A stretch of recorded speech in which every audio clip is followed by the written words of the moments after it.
Let's rev it up! Because I am sure hungry for one. Help! Help! What's up, guys? This is Dirty Yugi from Dirty Yugi, and the voice today we have Andy. All right, so you've gotten multiple first place. You're actually in the lead, and it's by a landslide in our point system right now.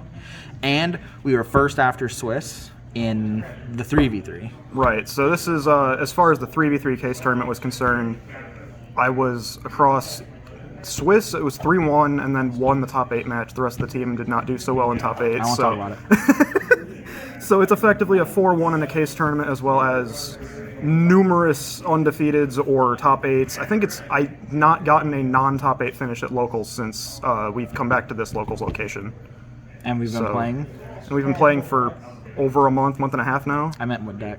Oh, this is all Phantom Knight. Yeah. The good deck. Yeah. And you've been playing this deck for 2 months now, 3 months? Yeah, basically, I was playing it. I think the old profile that we did for the channel was like Lightning Overdrive format. F-Zero wasn't out yet, so this is like the new poster boy of the new adjustments that we're making to the deck. And I'm just having more fun with it now with F-Zero than I ever have before, so I don't see a reason to just switch off of it just for sure. Format shifts or anything. And then normally I would do first place locals, but you've won so many, but you are on my team for the case tournament. I couldn't let people know it was one of those, like, I know you had been trying to do the profile, and then you just kept being like, I can't do that because I can't leak the information to the opponents. Yeah, exactly. So. And then it paid off, kind of. Right. All right, but no further ado, let's get into it. Yeah, let's go into it. So starting off, it's same Burning Abyss package as before with 3 tour guides, Graph, and Seer. I should just point out this profile is entirely based on math. It's a 40 card main deck, same as before in that regard.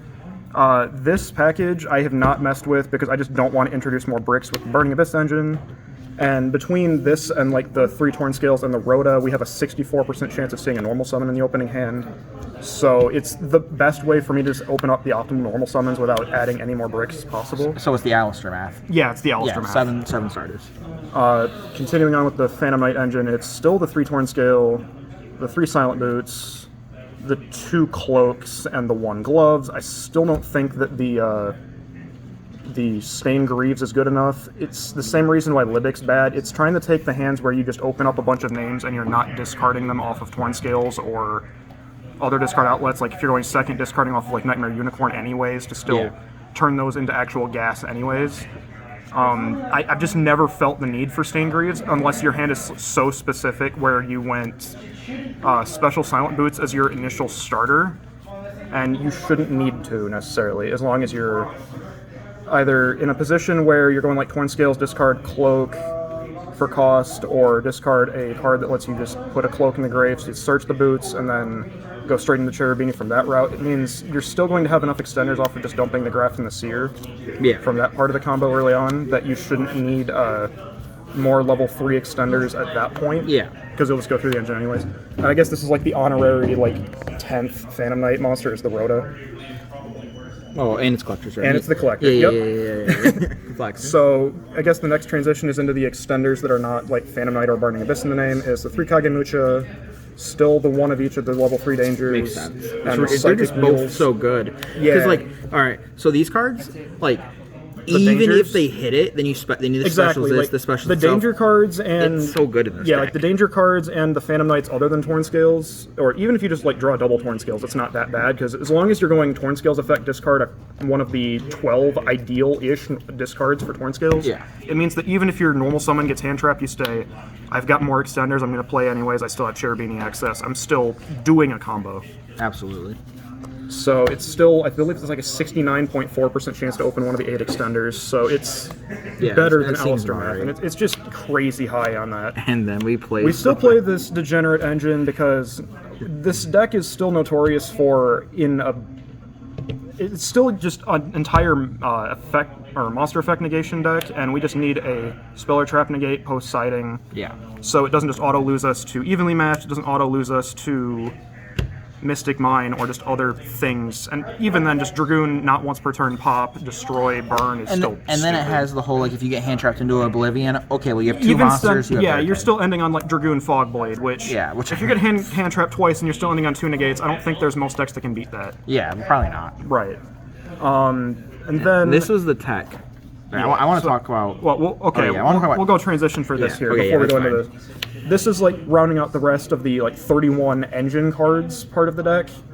You do have to play 5 Phantom Knight traps. I don't think the rank up spell is good enough because the Requiem is more monster negates. I think we talked about that last time. Yeah, we did.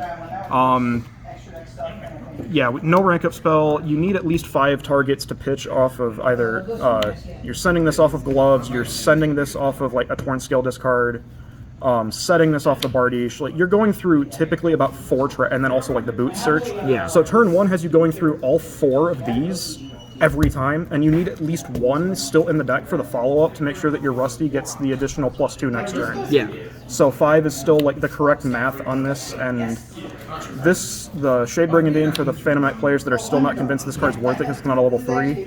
This card says if you get Lancia, you can still resolve Bardiche to send a Phantom Knight to set this, and then the Cherubini that's revived off the Seer plus this still makes the Dragoon.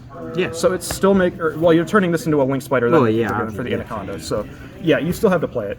And then the 9 not engine cards for like the flex spots was 3 Twin, 3 Bell, and 3 Ash in the main deck. All right, so these cards just make sense. They're great meta calls, Yes, right? So not only are they meta calls, they're also level 3s, so in a pinch these are Cherubini fodder to still combo with anyways. Yeah.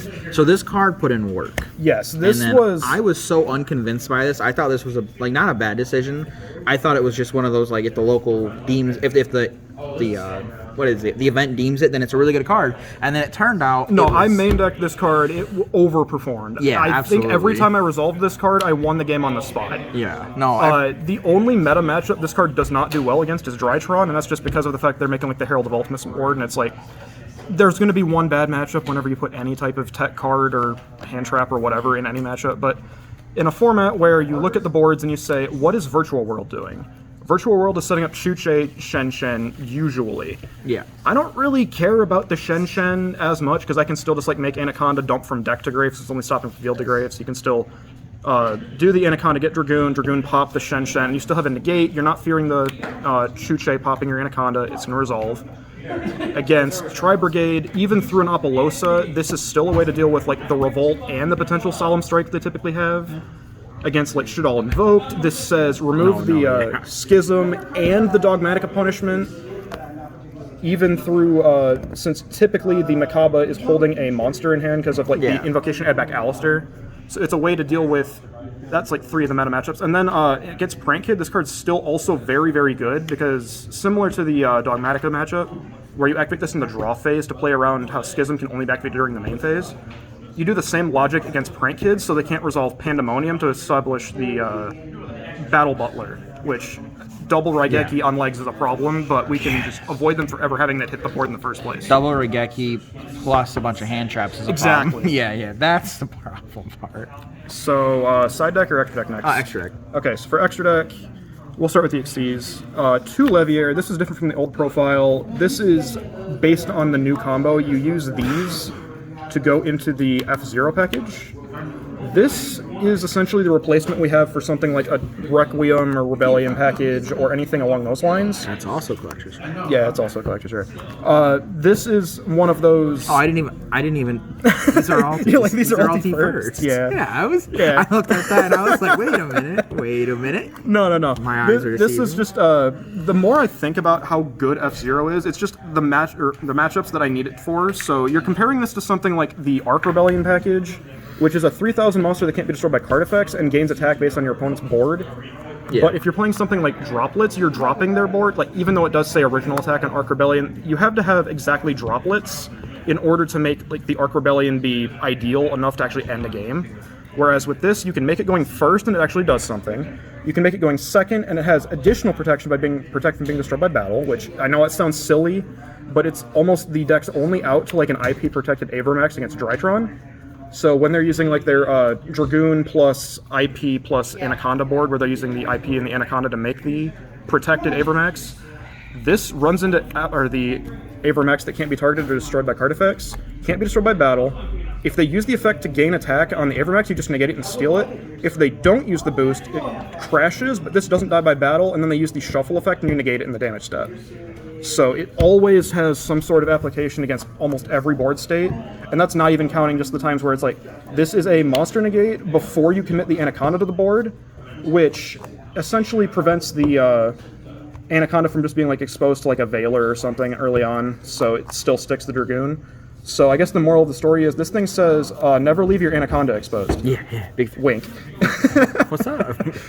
And then the other Xyzes are the one Breaksword and the one Zeus. The Zeus is still Zeus. It comes up on sparing occasions where you just can't find lethal no matter what you do against like the back row heavy decks.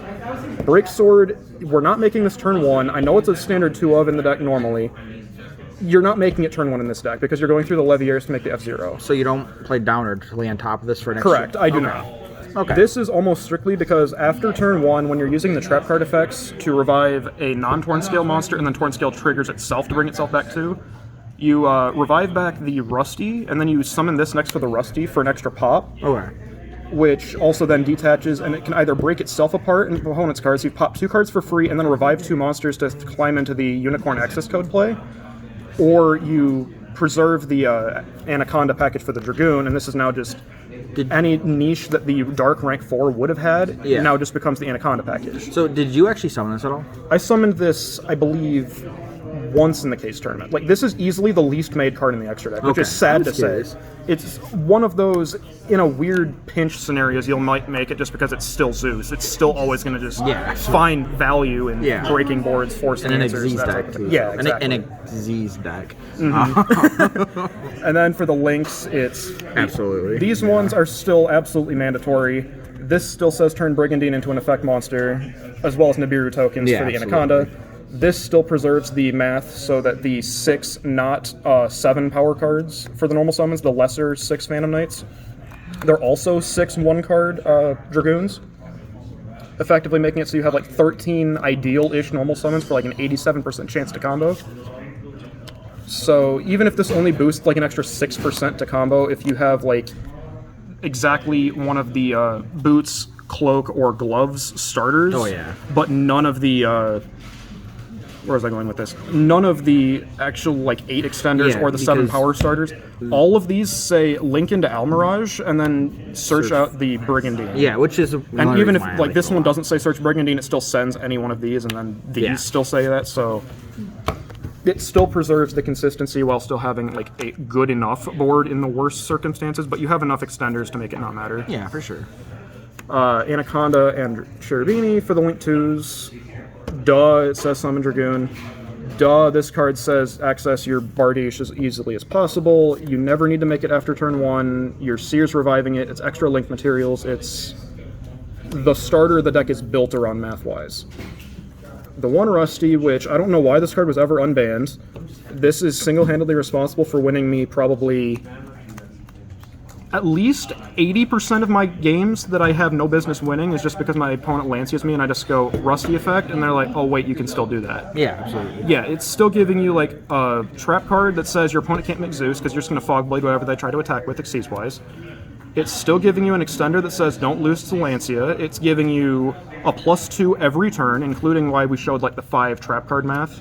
So you have to play this card. You have to just be mindful of when to commit to it though. Yeah.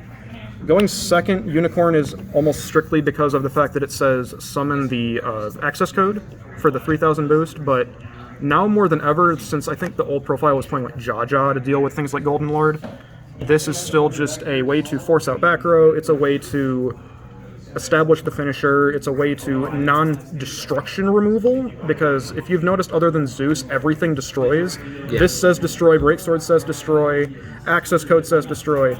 This is one of the only non-destructive removals we have outside of Zeus. Which, yeah, we talked about the access code. The Apollosa, which is still necessary to make sure that we don't have our Dragoon be the only turn 1 combo route, because if we draw the Red Eyes Fusion, we can still make boards of like F-Zero, Apollosa, Rusty, and a Fogblade or 2. Just because we're getting the Brigandine every time guaranteed off the Rusty or the boots. Yeah.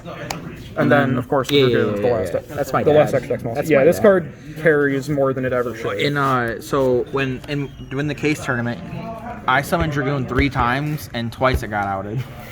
And for you, every time you summon Dragoon... Every time I summon Dragoon, it resolved because it's always backed up with trap cards. Yeah, absolutely. Because everyone's just like, yeah, here's a Dark Ruler no more or a Droplet. And I'm like, okay, can you still, have the thing that's supposed to out Dragoon actually stick? Or is it just getting stopped by other non-monster removal disruptions? Must be nice. Yeah, it's very nice.